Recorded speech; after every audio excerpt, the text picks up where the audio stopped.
Haïti, sanctions américaines et crise politique aiguë. Le membre influent du Conseil présidentiel de transition, CPT Fritz Alphonse Jean, est au cœur d'une tempête politique après que les États-Unis lui ont imposé une restriction des visas. Et bien que Washington n'ait pas nommé publiquement la personne sanctionnée, l'économiste et ancien gouverneur de la Banque centrale a confirmé l'information à l'Associated Press le mardi 25 novembre 2025, niant catégoriquement les allégations de soutien aux gangs. Les gangs armés continuent de détenir un pouvoir de facto, contrôlant 90% de la capitale et des pans entiers du pays, où ils mènent extorsion et violence avec des armes de qualité militaire. Le CPT, formé après la démission du Premier ministre Ariel Henry, est censé organiser des élections avant le 7 février 2026, date de fin de son mandat. Des critiques accusent certains membres du Conseil de chercher à se pérenniser au pouvoir et de manipuler le choix du prochain Premier ministre. Monsieur Fritz, qui a présidé le Conseil, a réfuté ces accusations lors d'une conférence de presse, affirmant qu'il cherchait un nouveau chef de gouvernement pour s'attaquer à la corruption et aux gangs. Écoutons sa réaction face aux accusations.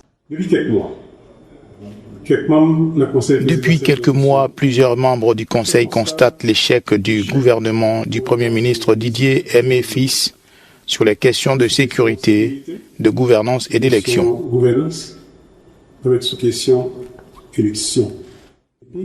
Les tensions sont palpables. Alphonse Jean a révélé avoir reçu des messages le pressant de ne pas chercher à renverser le Premier ministre Alice Didier Fils Aimé et de publier plutôt le décret électoral. Les menaces viennent de l'ambassade américaine, de l'ambassade canadienne, où ils ont dit que si nous ne retirons pas notre soutien au remplacement du Premier ministre, ils nous couperaient nos visas et les visas de nos familles. Il a aussi fustigé l'échec du Premier ministre actuel en matière de sécurité de gouvernance et l'organisation électorale. Le CPT subit une pression intense pour organiser des élections, mais la violence rend l'échéance de février impossible. Des dates provisoires ont été fixées pour août et décembre 2026. Haïti n'a pas tenu d'élection depuis près d'une décennie et plus de 4300 personnes sont mortes dans la violence de gangs en 2025.